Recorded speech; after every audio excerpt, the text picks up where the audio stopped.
오늘은 여러분과 함께 죽음이라는 우리 모두가 언젠가는 마주해야 할 그 진실에 대해 이야기해 보려고 합니다. 하지만 무겁고 어둡게 시작하지는 않겠습니다.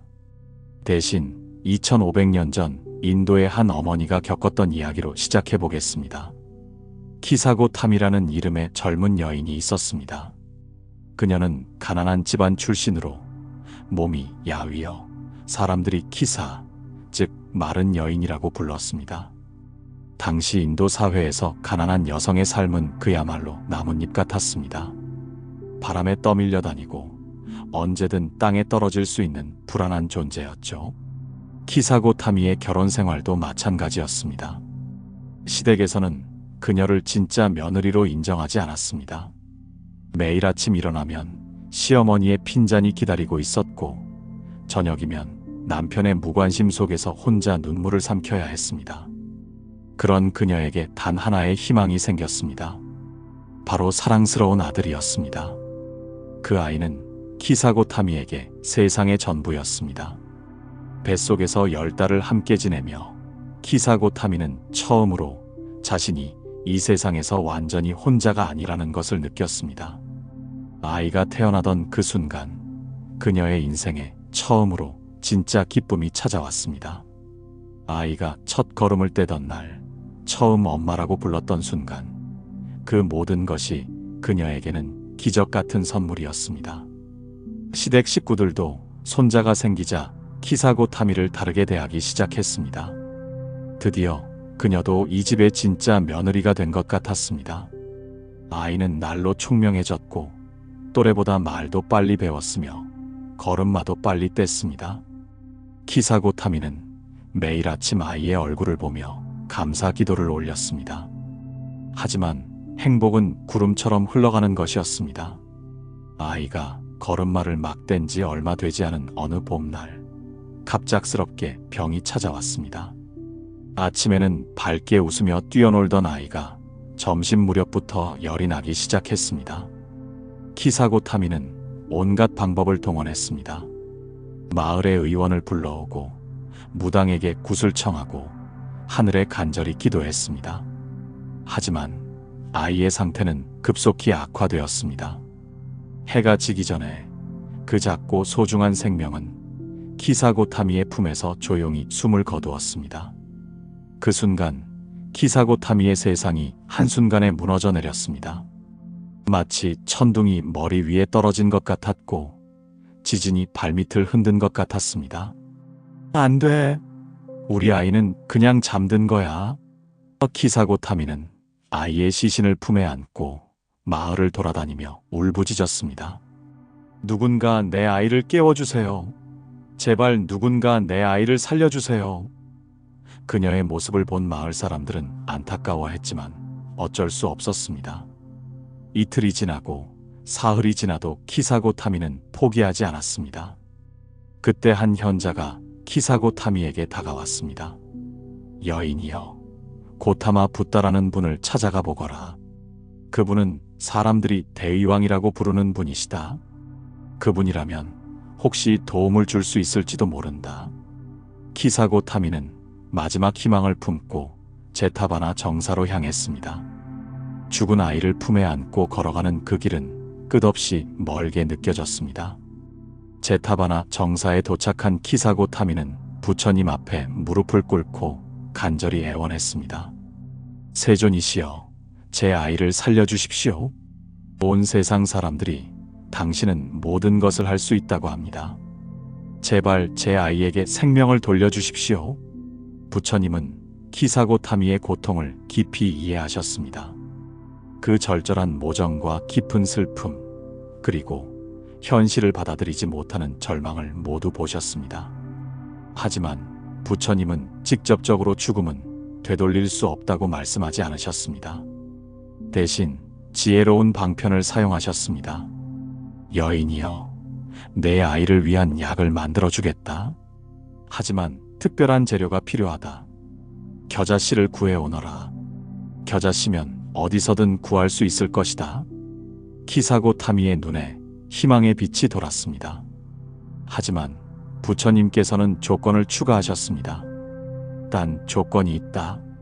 지금까지 한 번도 죽음을 경험하지 않은 집에서만 얻어와야 한다. 그 집에서는 조상 대대로 아무도 죽은 적이 없어야 한다. 키사고 타미는 희망에 부풀어 마을로 달려갔습니다. 첫 번째로 찾아간 집은 마을에서 가장 부유한 상인의 집이었습니다. 겨자씨요? 그거라면 얼마든지 있어요. 기꺼이 드릴게요. 하지만 부처님의 조건을 설명하자 집주인의 표정이 어두워졌습니다. 아, 죽음을 경험하지 않은 집이라고 하셨나요? 그렇다면 저희 집은 안 될 것 같아요. 작년에 할아버지가 돌아가셨거든요. 두 번째로 찾아간 집도 마찬가지였습니다. 겨자씨야 얼마든지 줄 수 있어.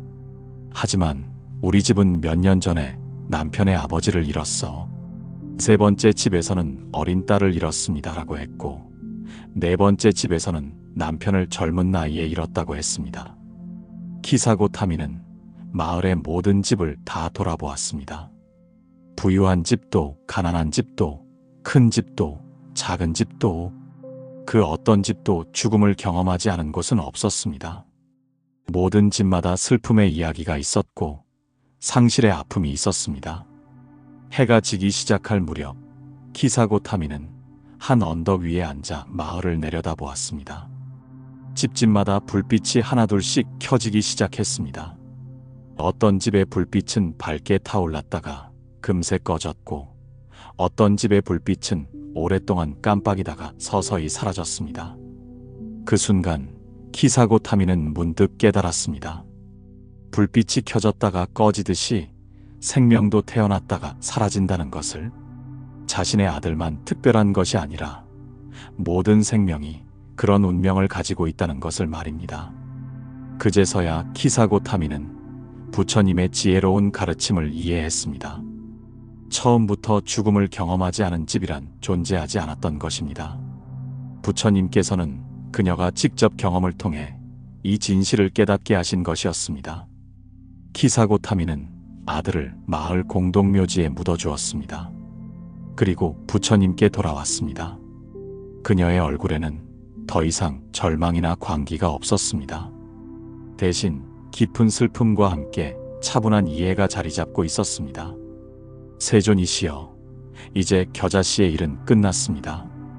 키사고 타미는 부처님 앞에 고요히 앉아 말했습니다. 저에게 가르침을 주십시오.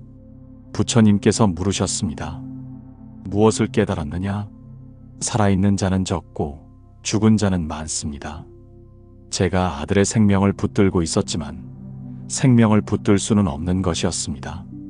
모든 생명은 흘러갑니다. 강물이 바다로 흘러가듯이 모든 생명도 죽음으로 흘러갑니다. 키사고 타미는 그 자리에서 출가를 청했고 부처님께서는 그녀의 출가를 허락하셨습니다. 그녀는 비구니가 되어 열심히 수행했습니다. 어느 날 명상 중에 다음과 같은 깨달음의 개성을 읊었다고 전해집니다. 아들도 딸도 없고 아버지도 어머니도 없으며 친척도 없는 그곳 죽음의 나라에서는 아무도 나를 보호해주지 않는다.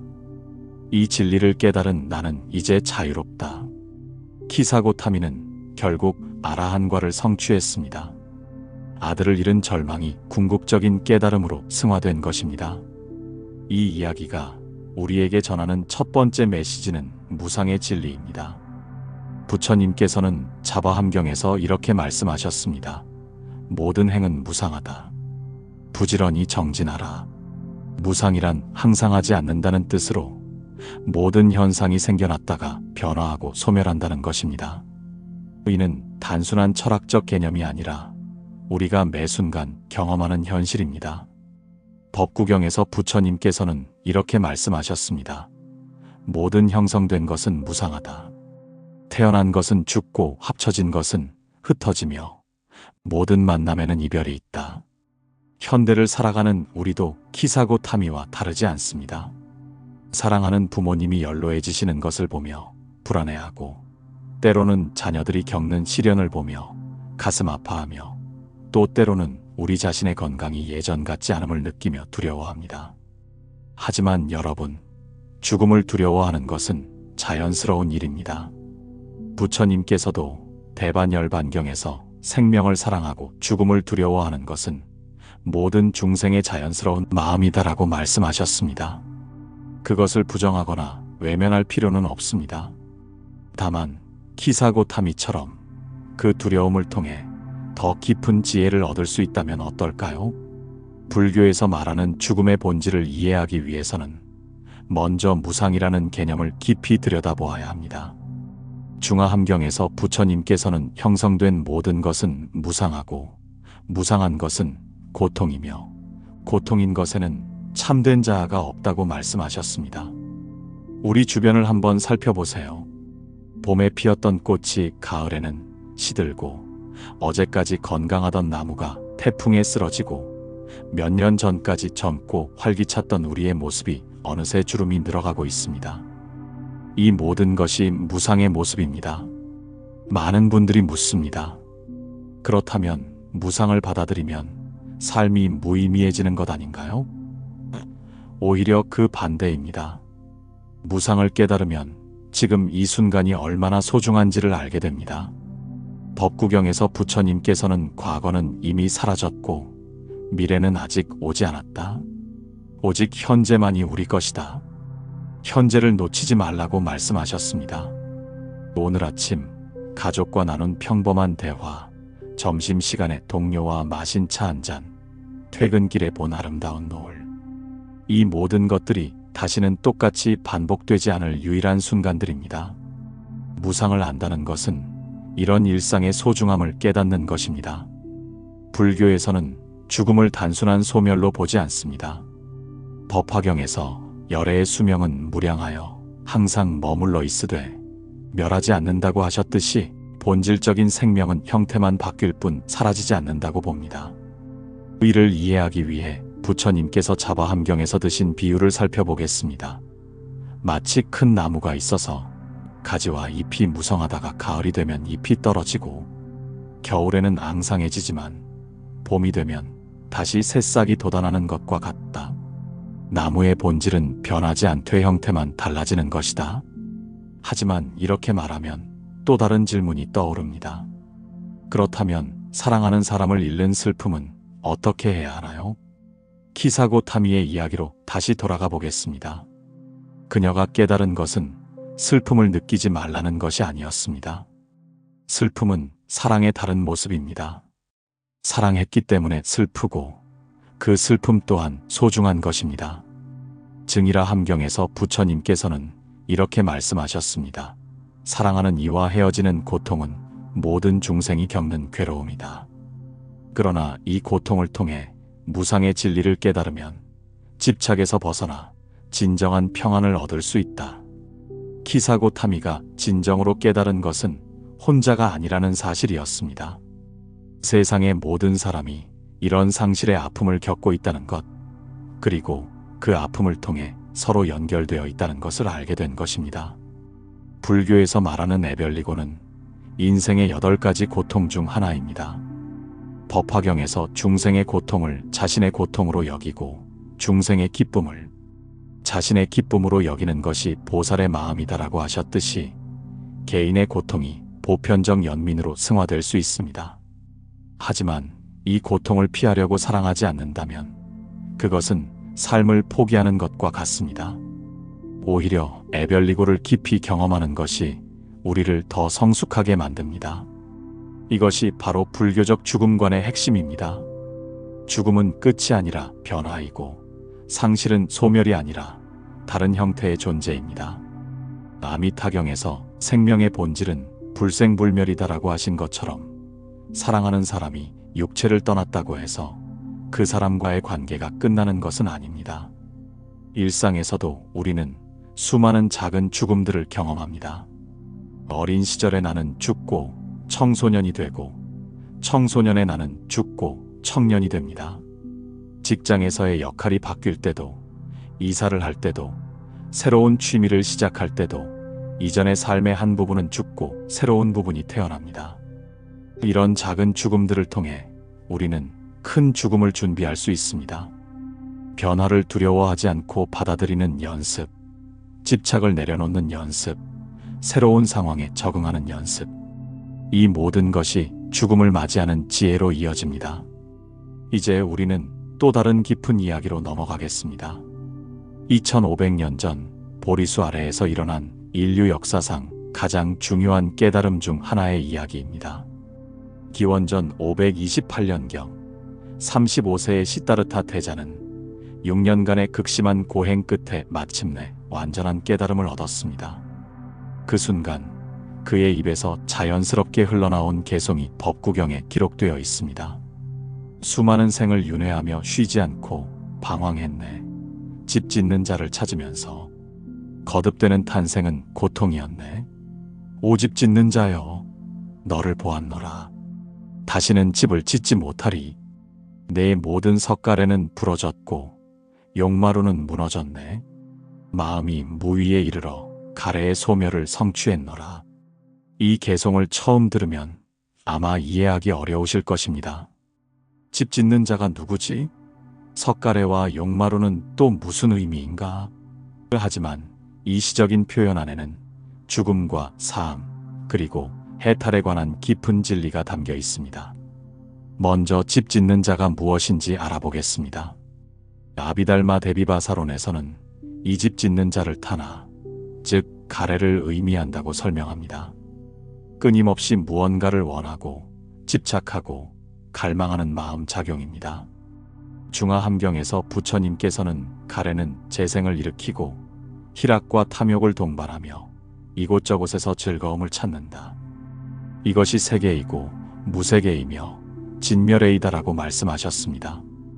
우리 일상을 돌아보면 이 가래가 얼마나 바쁘게 움직이는지 알 수 있습니다. 더 좋은 집에 살고 싶다. 더 인정받고 싶다. 더 많이 가지고 싶다. 더 오래 살고 싶다. 이런 욕망들이 끊임없이 우리 마음에 집을 짓고 또 짓습니다. 그런데 이 집이 바로 고통의 거처입니다. 자바함경에서 욕망의 집에 머무는 자는 고통에서 벗어날 수 없다고 하신 것처럼 욕망이 지은 집에서 우리는 만족을 모르고 불안해하고 때로는 절망합니다. 부처님이 석가래가 부러졌다고 하신 것은 이런 욕망의 구조가 완전히 해체되었다는 의미입니다.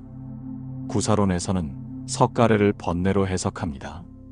탐욕, 분노, 어리석음이라는 석가래들이 부러져 더 이상 고통의 집을 지탱할 수 없게 된 것입니다. 용마루가 무너졌다는 것은 더욱 근본적인 변화를 의미합니다. 유가사지론에서는 용마루를 악연, 즉 내가 있다는 견고한 믿음으로 설명합니다. 용마루는 집의 가장 높은 곳, 지붕의 정점으로 불교에서 이는 아상을 상징합니다. 현대를 살아가는 우리에게 이것이 무슨 의미일까요? 우리는 보통 나라는 것이 견고하고 변하지 않는 무엇인가라고 생각합니다. 나는 이런 사람이야. 나의 성격은 원래 이래. 내 인생은 이런 식으로 흘러가야 해. 하지만 불교에서는 이런 고정된 나는 존재하지 않는다고 봅니다. 금강경에서 모든 상은 허망하다. 상이 아닌 것을 상으로 보면 열애를 본다고 하신 것처럼 우리가 나라고 생각하는 것도 실제로는 끊임없이 변화하는 흐름일 뿐입니다. 부처님의 깨달음은 바로 이 고정된 나라는 착각에서 벗어나는 것이었습니다. 나라고 생각하는 것은 실제로는 끊임없이 변화하는 몸과 마음의 흐름일 뿐이라는 것을 아신 것입니다. 반야심경에서 색즉시공 공즉시색이라고 하신 것처럼 모든 형태 있는 것은 공이고 공이 곧 형태 있는 것입니다. 이는 존재하지 않는다는 의미가 아니라 고정된 실체가 없이 상호이존적으로 존재한다는 뜻입니다. 이것이 현대인에게 주는 의미는 무엇일까요? 우리가 죽음을 두려워하는 가장 큰 이유 중 하나는 내가 사라진다는 공포 때문입니다. 하지만 애초에 고정된 나가 없다면 죽음에 대한 두려움도 달라질 수 있습니다. 화엄경에서 일체법은 인연으로 생긴다. 인연으로 생긴 것에는 자성이 없다. 자성이 없는 것은 본래 공하다고 하신 것처럼 모든 현상은 원인과 조건에 의해 생겨나고 사라집니다. 부처님의 깨달음 개송에서 마음이 무위에 이르렀다는 표현이 나옵니다. 무위란 더 이상 업을 만들지 않는 상태를 의미합니다. 자바 함경에서 업이 다하면 다시 태어나지 않는다고 하신 것처럼 새로운 괴로움의 원인을 만들지 않는 평화로운 마음 상태입니다. 우리 일상에서 이를 어떻게 적용할 수 있을까요? 중화 함경에서 부처님께서는 선한 마음으로 행하면 선한 결과를 얻고 악한 마음으로 행하면 악한 결과를 얻는다고 말씀하셨습니다. 예를 들어 누군가 우리에게 화를 낼 때 자동적으로 화로 대응하는 대신 잠시 멈추고 상대방의 아픔을 이해하려고 노력해보는 것입니다. 이렇게 하면 분노라는 새로운 업을 만들지 않고 오히려 자비라는 좋은 에너지를 만들어낼 수 있습니다. 또 다른 예로 좋지 않은 진단을 받았을 때 왜 하필 내게? 라고 원망하는 대신 이것도 무상한 현상 중 하나구나 라고 받아들이는 것입니다. 이렇게 하면 질병이라는 상황에 분노나 절망이라는 고통을 추가로 더하지 않게 됩니다. 부처님의 깨달음에서 또 중요한 부분은 수많은 생을 윤회하며라는 표현입니다. 불교에서는 죽음이 끝이 아니라 또 다른 시작이라고 봅니다. 하지만 이를 단순히 죽어도 또 태어나니까 괜찮다는 식으로 이해해서는 안 됩니다. 업보차별경에서 업은 백천만 겁이 지나도 사라지지 않는다.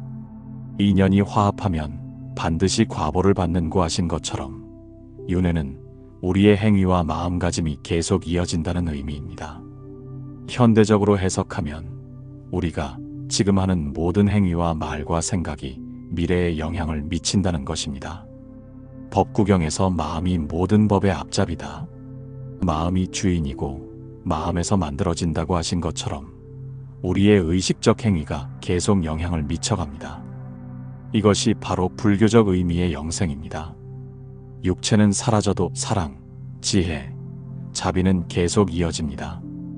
법화경에서 법신은 상주불멸이다라고 하신 것처럼 본질적인 가치와 덕목은 형태를 바꾸어 전해집니다. 이런 관점에서 보면 죽음은 끝이 아니라 전환이고 우리가 살아있을 때 어떤 마음으로 살아가느냐가 정말 중요해집니다. 그렇다면 우리는 어떻게 살아야 할까요? 부처님의 깨달음이 현대인에게 주는 실용적 지혜는 무엇일까요? 첫째, 매 순간을 깨어서 살아가는 것입니다. 사념처경에서 부처님께서는 몸을 몸으로 관찰하고 느낌을 느낌으로 관찰하고 마음을 마음으로 관찰하고 법을 법으로 관찰하라고 말씀하셨습니다. 과거에 얽매이거나 미래를 걱정하느라 현재를 놓치지 말고 지금 이 순간에 온전히 머무는 것입니다. 지금 마시는 차의 향기, 지금 만나는 사람의 미소, 지금 느끼는 바람의 시원함, 이 모든 것이 다시는 똑같이 반복되지 않을 소중한 순간들입니다. 둘째, 집착을 조금씩 내려놓는 연습을 하는 것입니다. 금강경에서 응무소주의 생기심이라고 하신 것처럼 어디에도 머물지 않으면서 마음을 내는 것입니다. 이것은 내 것이야, 이렇게 되어야 해라는 생각에서 벗어나 모든 것은 변한다, 흘러간다는 마음으로 살아가는 것입니다. 이렇게 하면 예상과 다른 일이 일어나도 덜 괴롭고 좋은 일이 일어나면 더 감사할 수 있습니다. 셋째, 자비의 마음을 기르는 것입니다. 자비경에서 모든 중생이 행복하기를, 모든 중생이 평안하기를, 모든 중생이 고통에서 벗어나라고 하신 것처럼 다른 사람의 고통을 이해하고 나의 고통도 인간이라면 누구나 겪는 자연스러운 일로 받아들이는 것입니다. 현대의학의 발달로 우리는 죽음을 더 늦출 수 있게 되었지만 그만큼 죽음에 대한 두려움도 커진 것 같습니다. 과거에는 죽음이 일상의 일부였다면 지금은 병원이라는 격리된 공간에서 일어나는 낯선 일이 되었습니다. 불교적 관점에서 보면 죽음을 받아들이는 것은 포기가 아니라 지혜입니다. 대반열반경에서 열에는 생멸이 없다, 생멸이 없으므로 상주이다라고 하신 것처럼 죽음을 자연스러운 현상으로 받아들일 때 비로소 삶을 온전히 살 수 있게 됩니다. 죽음을 받아들인다는 것은 삶을 포기하는 것이 아닙니다. 오히려 한정된 시간이라는 것을 깨달을 때 그 시간이 더욱 소중해집니다. 무한정 있을 것 같은 시간에는 함부로 대하기 쉽지만 제한된 시간임을 알면 매 순간이 귀해집니다. 티베트 불교에는 바르도, 즉 중간 상태에 대한 가르침이 있습니다. 바르도, 톨돌에서는 죽음과 다음 생 사이의 중간 상태를 말하는 것인데, 이를 넓게 해석하면 우리 삶의 모든 순간이 바르도라고 할 수 있습니다. 과거는 이미 죽었고 미래는 아직 태어나지 않았으며 현재는 끊임없이 변화하는 중간 상태입니다. 이런 관점에서 보면 우리는 매 순간 죽고 태어나고 있습니다. 어제의 나는 죽고 오늘의 내가 태어났고 지금 이 순간의 나도 다음 순간에는 또 다른 나로 변화할 것입니다. 하지만 여전히 많은 분들이 그래도 사랑하는 사람과 헤어지는 것은 너무 힘들어요 라고 말씀하십니다. 물론입니다. 사랑이 깊을수록 이별의 아픔도 큽니다. 하지만 불교에서는 이 아픔 자체를 부정하지 않습니다. 슬픔은 사랑의 다른 모습입니다. 유마경에서 중생의 병이 곧 나의 병이다라고 하신 것처럼 사랑했기에 슬프고 그 슬픔 또한 소중한 것입니다. 다만 그 슬픔에 매몰되어 삶을 포기해서는 안 됩니다. 슬픔을 통해 더 큰 사랑을 배우고 더 깊은 자비를 얻을 수 있다면 그 슬픔도 의미가 있는 것입니다. 법화경에서 일체 중생을 자자로 여긴다고 하신 것처럼 개인적인 상실이 보편적 사랑으로 확장될 수 있습니다. 불교에서는 이를 회향이라고 합니다. 화엄경에서 보살이 선근을 닦으면 일체 중생에게 회향한다고 하신 것처럼 좋은 행위의 공덕을 다른 존재들, 특히 죽은 이들에게 돌려주는 것입니다. 회향의 의미를 현대적으로 해석해 보겠습니다. 사랑하는 사람이 세상을 떠났을 때 그 사람을 기리며 좋은 일을 하는 것입니다. 고인이 살아계셨다면 기뻐하셨을 일들을 대신 실천하는 것이죠. 이렇게 하면 죽은 이와의 관계가 끝나는 것이 아니라 다른 형태로 계속됩니다. 지장경에서 죽은 이를 위해 선업을 닦으면 그 공덕이 죽은 이에게 이익이 된다고 하신 것처럼 이런 행위들을 통해 죽은 이들은 우리 안에서 우리를 통해 계속 살아갑니다. 이제 우리 자신의 죽음에 대해서도 생각해 봐야 합니다. 나이가 들수록 또는 질병을 겪으면서 많은 분들이 자신의 죽음을 직면하게 됩니다. 이때 불교적 지혜는 어떤 도움을 줄 수 있을까요? 먼저 중요한 것은 죽음에 대한 공포의 정체를 파악하는 것입니다. 아비달마집론에서는 죽음에 대한 두려움을 세 가지로 분류합니다. 첫째, 고통에 대한 두려움입니다. 죽을 때 아플까봐 무서워하는 것이죠. 하지만 약사경에서 약사열애의 본원력으로 모든 질병의 고통을 없앤다고 하신 것처럼 현대의학의 발달로 죽음의 고통은 많이 완화될 수 있습니다. 둘째, 미지에 대한 두려움입니다. 죽으면 어떻게 될지 모르니까 무서운 것입니다. 하지만 아미타경에서 아미타불의 광명은 무량하여 시방세계를 비춘다고 하신 것처럼 불교에서는 죽음을 완전한 소멸로 보지 않습니다. 셋째, 애착에 대한 두려움입니다. 사랑하는 사람들, 익숙한 환경, 자신의 정체성을 놓아야 한다는 것이 무서운 것입니다. 이것이 가장 근본적인 두려움일 수 있습니다. 하지만 생각해 보세요. 우리는 평생에 걸쳐 수많은 것들을 놓아왔습니다. 어린 시절의 장난감, 학창 시절의 친구들, 첫 직장, 젊은 시절의 꿈들. 그때마다 아쉬웠지만 놓아주었기 때문에 새로운 것들을 받아들일 수 있었습니다. 금강경에서 과거 신불가득, 현재 신불가득, 미래 신불가득이라고 하신 것처럼 붙잡으려 해도 붙잡을 수 없는 것이 마음의 본질입니다. 그렇다면 어떻게 죽음을 준비할 수 있을까요? 첫째, 매일 조금씩 놓아주는 연습을 하는 것입니다. 크고 작은 집착들을 의식적으로 내려놓는 연습이죠. 화엄경에서 모든 집착을 버리면 해탈을 얻는다고 하신 것처럼 일상에서의 작은 놓아줌이 큰 놓아줌의 준비가 됩니다. 둘째, 감사의 마음을 기르는 것입니다.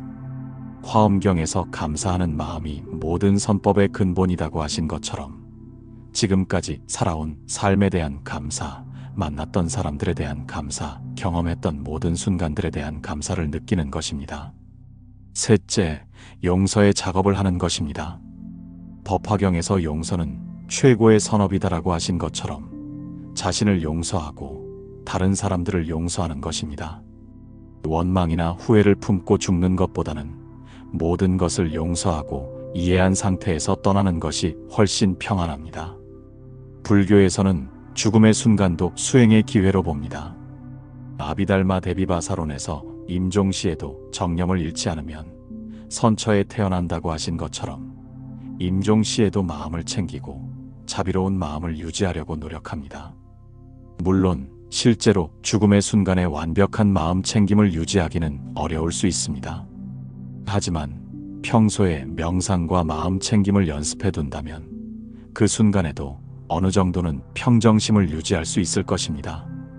대승기실론에서 일심을 깨달으면 생사에 자제하다고 하신 것처럼 마음의 본질을 아는 자는 죽음도 두려워하지 않습니다. 우리도 비슷한 연습을 할 수 있습니다. 잠들기 전에 하루를 정리하며 오늘도 잘 살았다. 내일 눈을 뜨지 못해도 후회는 없다는 마음으로 잠드는 것입니다. 매일 밤 작은 죽음을 연습하는 셈이죠. 유가사지론에서 꿈과 깨어있음을 구별하지 못하는 자는 삼계에서 헤맨다고 하신 것처럼 꿈에서 깨어나는 순간을 의식적으로 관찰하는 것도 도움이 됩니다. 하지만 이런 수행법들이 부담스럽다면 그냥 일상을 충실히 사는 것만으로도 충분합니다. 매 순간을 정직하게 살고 사랑하는 사람들에게 사랑을 표현하고 할 수 있는 범위에서 선한 일을 하는 것 말입니다. 법구경에서 선을 행하기를 서두르라. 선을 행하기를 주저하면 마음이 악을 즐긴다고 하신 것처럼 미루지 말고 지금 당장 좋은 일을 실천하는 것이 최고의 죽음 준비입니다. 그렇다면 사랑하는 사람을 떠나보낸 후에는 어떻게 살아야 할까요? 이것도 불교에서 중요하게 다루는 주제입니다. 먼저 슬픔을 억누르려 하지 마세요. 슬픔은 자연스러운 감정이고 사랑의 다른 표현입니다. 자바함경에서 슬픔도 하나의 법이다. 법을 있는 그대로 관찰하라고 하신 것처럼 울고 싶을 때 울고 그리워할 때 그리워하세요. 다만 그 슬픔에 영원히 머물러서는 안 됩니다. 불교에서는 상실의 슬픔을 치유하는 여러 방법을 제시합니다. 그중 하나가 무상관입니다. 대념처경에서 모든 형성된 것의 무상함을 관찰하라고 하신 것처럼 모든 것이 변한다는 진리를 깊이 명상하는 것입니다. 슬픔도 영원하지 않습니다.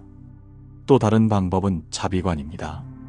자비경에서 가르치신 대로 나와 같은 상실의 아픔을 겪는 모든 존재들에게 자비의 마음을 보내는 것입니다. 나만 이런 고통을 겪는 것이 아니구나. 세상의 모든 어머니들, 모든 자녀들, 모든 배우자들이 이런 아픔을 겪고 있구나라고 생각하면서 연민의 마음을 기르는 것입니다. 실제로 많은 분들이 큰 상실을 겪은 후 더 따뜻한 사람이 되십니다. 유마경에서 중생의 고통을 겪어봐야 중생을 진정으로 이해할 수 있다고 하신 것처럼 자신의 고통을 통해 다른 사람의 고통을 더 잘 이해하게 되고 그래서 더 자비로운 마음을 갖게 됩니다. 불교에서 말하는 공덕회양이 바로 이런 것입니다. 법망경에서 모든 선업을 중생에게 회양한다고 하신 것처럼 죽은 이를 위해 좋은 일을 하면 그 공덕이 죽은 이에게도 이익이 된다고 봅니다. 또한 죽은 이와의 대화를 계속하는 것도 도움이 됩니다. 아빠, 오늘 이런 일이 있었어요. 엄마, 제가 잘하고 있죠? 처럼 마음속으로 대화하는 것입니다. 화엄경에서 마음과 마음이 통한다고 하신 것처럼 사랑하는 사람의 가치관과 가르침이 우리 안에 살아있다면 그 사람과의 대화는 실제로 가능한 일입니다. 중요한 것은 죽은 이 때문에 삶을 포기하지 않는 것입니다. 법화경에서 생명을 소중히 여기라고 하신 것처럼 오히려 그 사람이 바랐을 삶을 살아가는 것입니다. 건강하게 살고 행복해하고 다른 사람들을 사랑하는 것 말입니다. 이런 마음가짐이야말로 불교적 상실 극복법의 핵심입니다. 죽은 이에 대한 사랑을 삶에 대한 사랑으로 승화시키는 것입니다. 불교에서는 또한 천도제나 49제 같은 의식을 통해 죽은 이를 위한 기도를 합니다. 지장경에서 죽은 지 49일 동안 중음신으로 머물며 다음 생을 결정한다고 하신 것에 근거한 것입니다. 과학적으로 증명할 수는 없지만 남겨진 사람들에게는 분명히 의미가 있습니다. 사랑하는 사람을 위해 무언가를 한다는 것 자체가 위로가 되고 슬픔을 건전하게 표현할 수 있는 통로가 되기 때문입니다. 어떤 형태든 죽은 이를 기리는 방식을 찾는 것이 중요합니다. 꼭 종교적인 의식이 아니어도 됩니다. 법화경에서 마음으로 공양하는 것이 최상의 공양이다라고 하신 것처럼 진심 어린 마음이 가장 중요합니다. 한 가지 주의할 점은 죄책감에 빠지지 않는 것입니다. 내가 더 잘해줄 걸, 마지막에 왜 그런 말을 했을까 같은 후회는 자연스럽지만 그것에 매몰되면 안 됩니다. 불교에서는 뿌린 대로 거둔다는 업보의 법칙을 믿지만 동시에 과거는 이미 지났고 중요한 것은 지금이라고도 가르칩니다. 법구경에서 과거를 쫓지 말고 미래를 바라지 말라. 과거는 이미 버려졌고 미래는 아직 오지 않았다. 현재의 법을 현재에 관찰하라고 하신 것처럼 과거의 실수를 후회하는 에너지를 현재의 좋은 행동으로 바꾸는 것이 더 현명합니다. 죽은 이가 우리에게 원하는 것은 자책이 아니라 행복입니다. 대승기실론에서 자비심으로 중생을 이익되게 하라고 하신 것처럼 죄책감 대신 감사와 사랑으로 기억하는 것이 좋습니다. 이제 현대인이 직면하는 죽음의 구체적 상황들을 불교적 관점에서 살펴보겠습니다. 우리가 사는 이 시대는 과거 어느 때보다 죽음이 일상에서 멀어진 시대입니다. 대부분의 사람들이 병원에서 태어나고 병원에서 죽습니다. 죽음은 의료진에게 맡겨진 의학적 사건이 되었습니다. 하지만 이런 변화가 반드시 좋은 것만은 아닙니다.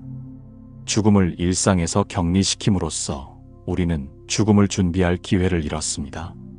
42장경에서 죽음을 항상 생각하는 자는 도를 얻는다고 하신 것처럼 죽음에 대한 성찰은 삶을 더 깊이 이해하게 해줍니다. 현대의학은 분명히 많은 생명을 구했고 고통을 덜어주었습니다. 하지만 동시에 우리에게 죽지 않는 환상을 주기도 했습니다. 어떤 질병이든 치료법이 있을 것이고 의학기술이 발전하면 죽음도 극복할 수 있을 것이라는 믿음 말입니다. 자바함경에서 부처님께서는 생로병사는 피할 수 없는 고통이다라고 명확히 말씀하셨습니다. 아무리 의학이 발전해도 죽음 자체를 없앨 수는 없습니다. 다만 죽음의 시기를 늦추고 고통을 줄일 수 있을 뿐입니다. 이런 현실을 받아들이지 못하면 오히려 더 큰 고통을 겪게 됩니다. 치료 가능성에만 매달리다가 정작 중요한 것들을 놓치게 되는 것입니다. 가족과의 시간, 마음의 평안, 감사와 용서. 이런 것들은 의학으로는 치료할 수 없는 영역입니다. 불교적 관점에서 보면 현대의학과 불교적 지혜는 서로 보완적입니다.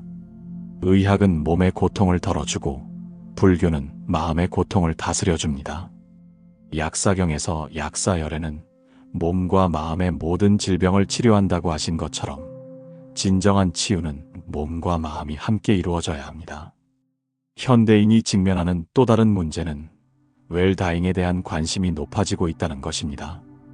어떻게 죽을 것인가에 대한 논의가 활발해지고 있지만 때로는 이것이 새로운 부담으로 작용하기도 합니다. 품위 있게 죽어야 한다. 가족에게 부담을 주면 안 된다. 의연하게 받아들여야 한다. 이런 기대들이 오히려 죽음을 앞둔 사람들에게 압박을 주기도 합니다. 유마경에서 진정한 해탈은 자연스러움에 있다고 하신 것처럼 죽음도 자연스럽게 받아들이는 것이 중요합니다. 완벽한 죽음을 준비하려고 애쓰는 것보다 순간순간 최선을 다해 사는 것이 더 의미 있습니다. 물론 죽음을 준비하는 것 자체는 좋은 일입니다. 대반열반경에서 죽음을 두려워하지 않는 자는 이미 죽음을 이긴 자다라고 하신 것처럼 죽음에 대한 올바른 이해와 준비는 삶의 질을 높여줍니다. 중요한 것은 죽음 준비가 삶의 포기가 되어서는 안 된다는 것입니다. 어떤 분들은 죽음을 준비한다며 모든 것을 정리하고 소극적으로 살아가기도 합니다. 하지만 법화경에서 최후의 순간까지 중생을 위해 법을 설하라고 하신 것처럼 마지막 순간까지 의미 있는 삶을 살아가는 것이 진정한 죽음 준비입니다. 현대 사회에서 특히 주목해야 할 것은 고독사의 문제입니다. 혼자 사는 노인들이 늘어나면서 죽음마저 혼자 맞이하는 경우가 많아지고 있습니다. 이는 단순히 사회적 문제를 넘어서 영적인 문제이기도 합니다. 화엄경에서 모든 존재는 서로 연결되어 있다고 하신 것처럼 인간은 본질적으로 혼자서는 살 수 없는 존재입니다. 죽음의 순간에도 누군가의 따뜻한 손길과 말이 큰 위로가 됩니다. 하지만 물리적으로 혼자라고 해서 영적으로도 혼자인 것은 아닙니다. 아미타경에서 아미타불을 염하면 아미타불이 함께한다고 하신 것처럼 진정한 연결은 물리적 거리를 초월합니다. 혼자 죽음을 맞이하더라도 평생 만났던 사람들과의 사랑과 기억, 부모님과 조상들의 은덕, 그리고 무량한 자비를 베푸시는 부처님의 가호가 함께한다고 생각하면 두려움이 줄어들 수 있습니다. 또한 현대 사회는 자살이라는 극단적 선택을 하는 사람들이 늘어나고 있습니다. 경제적 어려움, 질병, 인간관계의 갈등, 정신적 고통, 다양한 이유로 삶을 포기하려는 사람들이 있습니다. 불교에서는 자살을 어떻게 볼까요? 법망경에서 스스로 생명을 해치는 것은 큰 죄다라고 하셨지만 이는 단순한 금지가 아니라 자비에서 나온 가르침입니다. 법화경에서 일체 중생이 모두 성불할 수 있다고 하신 것처럼 모든 생명은 소중하고 가능성을 가지고 있습니다. 아무리 절망적인 상황이라도 변화할 수 있고 새로운 희망을 찾을 수 있습니다. 자살을 생각하는 사람들에게 필요한 것은 판단이 아니라 이해와 도움입니다. 유마경에서 병든 자를 돌보는 것이 부처를 섬기는 것이다라고 하신 것처럼 고통받는 사람들을 따뜻하게 품어주는 것이 중요합니다. 현대 사회의 또 다른 특징은 죽음을 둘러싼 의료적 결정들이 복잡해졌다는 것입니다. 연명치료 중단, 안락사, 호스피스, 이런 선택들 앞에서 환자와 가족들은 어려운 결정을 내려야 합니다. 불교적 관점에서 이런 문제들을 어떻게 접근해야 할까요? 가장 중요한 것은 생명에 대한 존중과 고통의 경감 사이에서 균형을 찾는 것입니다. 의왕경에서 생명을 구하는 것이 최고의 선업이다라고 하셨듯이 생명을 보호하는 것은 불교의 기본 정신입니다. 하지만 동시에 자비경에서 모든 중생이 고통에서 벗어나기를이라고 하신 것처럼 불필요한 고통을 덜어주는 것도 자비의 실천입니다. 이런 결정에는 정답이 없을 수 있습니다. 각각의 상황에서 환자의 의지, 가족의 마음, 의학적 판단 등을 종합적으로 고려해야 합니다. 중요한 것은 어떤 결정을 하든 사랑과 자비에서 나온 결정이어야 한다는 것입니다. 화엄경에서 한 생각 한 생각이 모두 부처의 지혜다라고 하신 것처럼 진심으로 최선을 다한 결정이라면 그 자체로 의미가 있습니다. 이제 우리의 논의를 좀 더 실용적인 차원으로 옮겨보겠습니다. 일상생활에서 불교적 죽음관을 어떻게 적용할 수 있을까요? 첫째, 매일의 작은 연습들입니다. 사념처경에서 가르치신 마음 챙김을 일상에 적용하는 것입니다. 아침에 눈을 뜰 때 오늘 하루도 소중한 선물이구나 라고 감사하는 마음을 갖는 것, 밤에 잠들 때 오늘도 무사히 하루를 마치게 해주셔서 감사합니다 라고 하루를 마무리하는 것입니다. 음식을 먹을 때도 이 음식으로 인해 목숨을 잃은 생명들에게 감사하고 이 음식이 나의 몸과 마음을 건강하게 해주기를이라고 마음을 내는 것, 길에서 만나는 사람들을 볼 때마다 이분도 나처럼 행복하기를 바라고 고통을 피하고 싶어 하는구나 라고 생각하는 것들이 모두 죽음을 준비하는 연습입니다. 둘째, 정기적인 성찰의 시간을 갖는 것입니다. 십선업도경에서 자주 자신을 돌아보는 자는 악업을 멀리한다고 하신 것처럼 주기적으로 자신의 삶을 돌아보는 시간을 갖는 것이 좋습니다.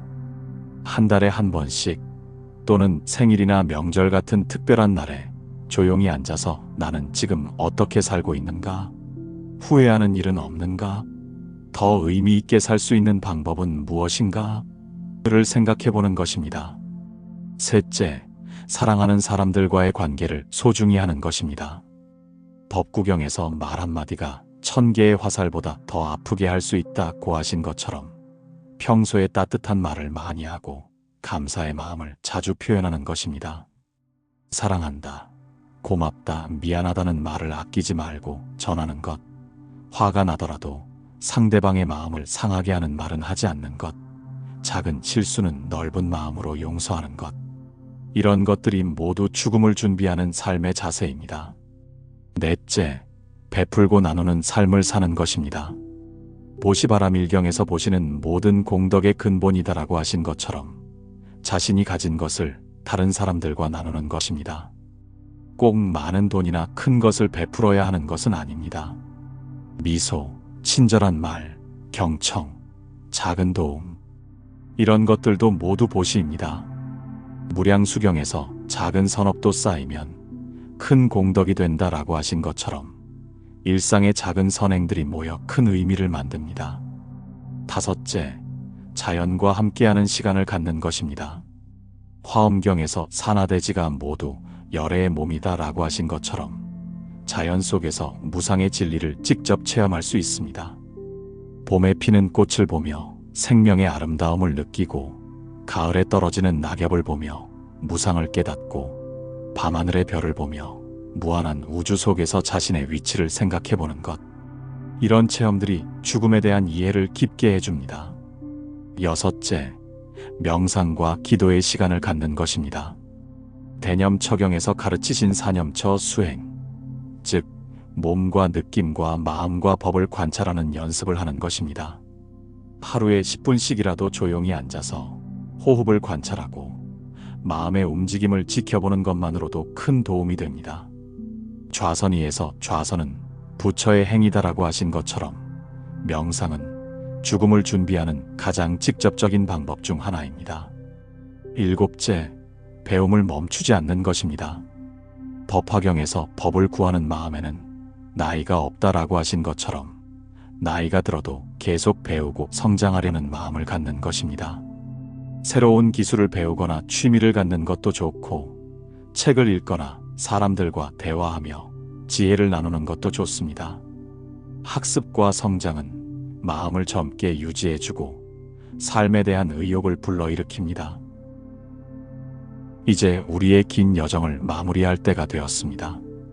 키사고타미의 이야기에서 시작해서 부처님의 깨달음까지 우리는 불교가 말하는 죽음의 본질에 대해 함께 탐구해 보았습니다. 핵심은 간단합니다. 죽음은 끝이 아니라 변화입니다. 두려워할 일이 아니라 자연스러운 현상입니다.